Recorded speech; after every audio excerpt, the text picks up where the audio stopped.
The Candyman. Complete lore explained in detail.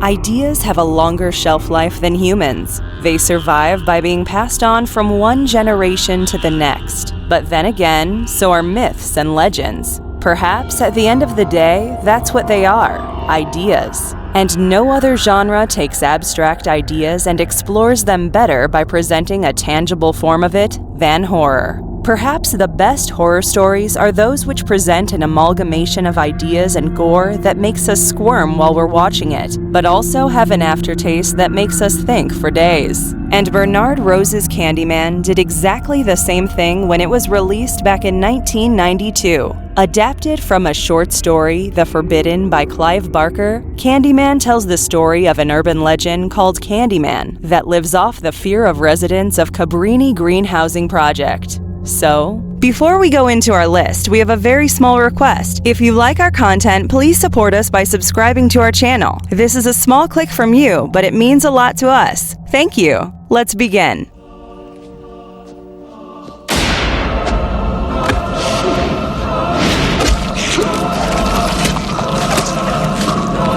Who is the Candyman?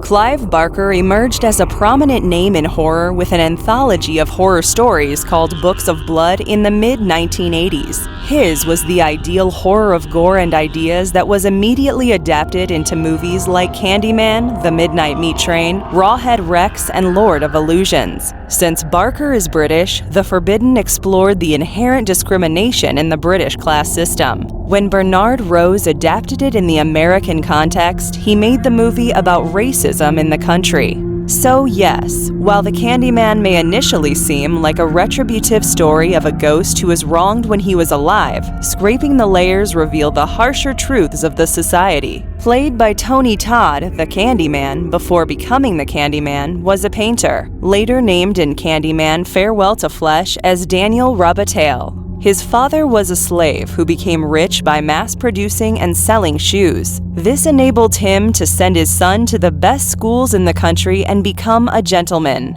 And he became a painter of great renown. People from around the country sought him to make portraits of their children and family. And when you come from a good family wherein the man makes a happy and sustainable family by sheer hard work, you tend to be accepted by society.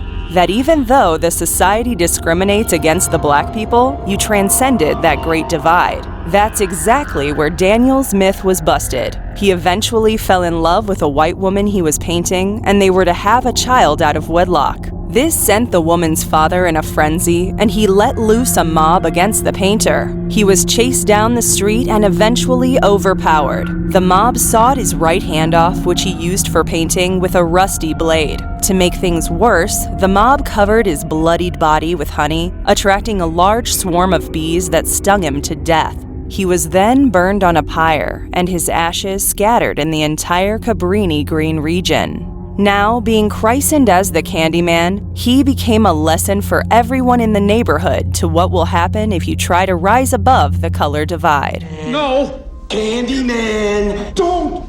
Candyman.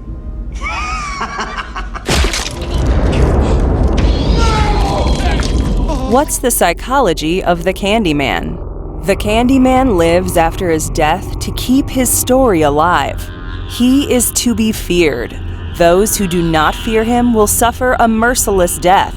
The Candyman now wears a hook for his right hand to mutilate people who discredit him. This is what makes him unique. Unlike most slasher movie antagonists, he also has a story that makes him human. He was killed for falling in love with a woman of another race. Despite coming from a respected family and going to the best schools in the country, in the end, his skin color became the reason for his brutal murder.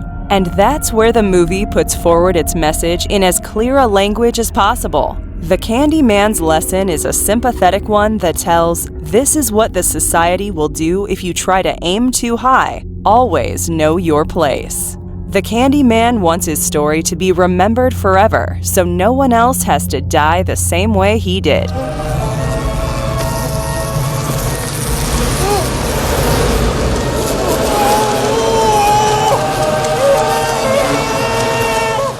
Why does he kill? The Candyman suffers from the God complex. When he was being chased and eventually murdered by the mob, no one from his neighborhood came out to help him. It's as if he deserved it. They had believed what he had done was wrong, and now he takes his vengeance on the residents of the housing project by always being there. Anyone who tries to discredit him will suffer death by his own hands. In the movie, the female protagonist Helen repeatedly discredits the existence of the Candyman, scoffs that he will not come even when you look in the mirror and say his name 5 times. Helen tries to undo the reputation that the Candyman has built over the years. When he is being scoffed at, and that too being done by a white woman, you can imagine how it would irk him. But what makes the Candyman something to be feared is that he is not impulsive. He is intelligent and articulate in his language. Instead of getting riled up and straight up murdering Helen, he frames her for murders. Candyman strives for retribution. Those who do not fear him or discredit him will be made to fear him and in a way he wants to be feared.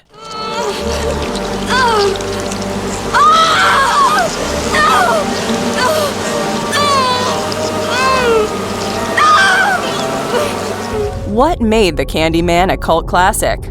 This question can be answered in one sentence, but that sentence will further need a few paragraphs to explain what is being said. So, what makes the Candyman a cult classic is that it goes to the basic art of storytelling, wherein the ghost itself is present rarely, but it's the ever-looming presence that strikes the fear in the heart of people. The Candyman was to 90s horror what Get Out was to 2010s. It redefined the genre. When people were making slasher movies with lots of gore and some white male ghost running after half-naked teenage girls, Bernard Rose cracked his knuckles and basically said, "Here, let me tell you this great ghost horror." Given it was not originally his story, Clive Barker wrote it, but Rose understood what the forbidden was and what it seems to say, so he adapted it for the American audience with the most common problem in the country: racism.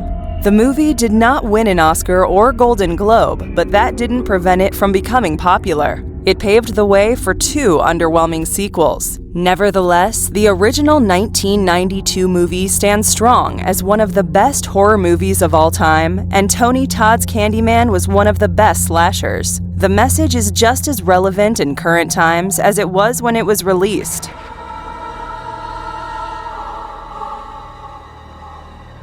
Candyman. Believe.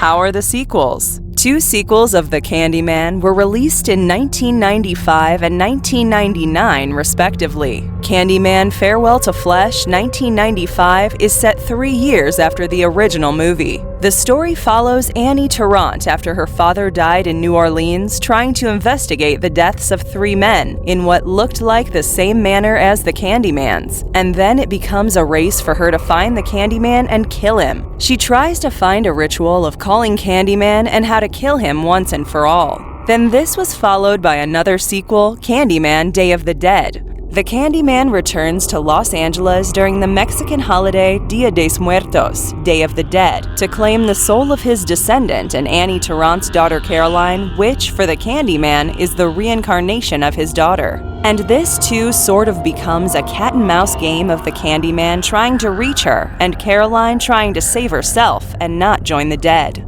These movies became exactly what people do not like about slasher movies: gratuitous gore. These do not have the subtext of that 1992 original movie. In fact, what they do is explore the lore of the Candyman and make additions. For instance, the Candyman does not have a name in the original movie for when he was a painter. In the 1995 sequel, his past is explored more and told that of Daniel Robitaille. However, neither of these sequels are held on the same pedestal as the original movie. Yet these are good stories, and you should watch them if you want to know more about the Candyman. But we'd also understand if you don't want to. This is why a spiritual sequel will release this year in September. Candyman, Candyman, Candyman, Candyman. Well, we're still alive. Wait, what is this spiritual sequel and what do we know about it? To start with, the trailer of the movie is out. It's on YouTube. Check it out. And yes, it's scary. Secondly, the movie stars Yahya Abdul-Mateen II, whom you have already seen as Black Manta in Aquaman and Russell Thomas Wayland in Us, and Teyana Paris, whom you've seen in Dear White People. The movie is directed by Nia DaCosta, whose directorial debut was Little Woods, released in 2018. Side note, if you've not yet watched this movie, consider it recommended. Back to Candyman 2020. If the names of Yahya, Teyana, and Nia haven't convinced you to watch the movie, then the name of Jordan Peele will. Yes, Jordan Peele is not just one of the producers of the movie, but he also wrote the story with Nia DaCosta and fellow co-producer Wynn Rosenfield. Even Tony Todd, the original Candyman, says there is no better person to tell this story than Jordan Peele. His Get Out showed how well he understands the racial makeup of America and how deeply rooted it is. He will explore deeply why the Candyman existed in the first place. And the good thing is Peele is a fan of the original movie, so he will bring nuance to the sequel that was missing in the 1992 film. As for the spiritual part, we don't yet know what is being meant by the movie being a spiritual sequel. The trailer does not show the Candyman itself, but hints that Anthony McCoy, played by Yahya Abdul-Mateen II, and the Candyman are somehow related. He is a visual artist visiting the gentrified Cabrini-Green and wants to tell the story of the Candyman. How they are connected and on what level remains to be seen. Based solely on the people involved and the trailer, the movie is going to be a definite hit. Better start embracing for it. The movie is planned to release on the 25th of September in 2020, whether in theaters or on an OTT platform. We'll have to wait and see. We are excited about it regardless. We hope you guys enjoyed the video, and if you did, please don't forget to like the video and subscribe to us. It helps us a lot, and do let us know in the comments section. Have an amazing day ahead, and we'll meet again soon. Carol!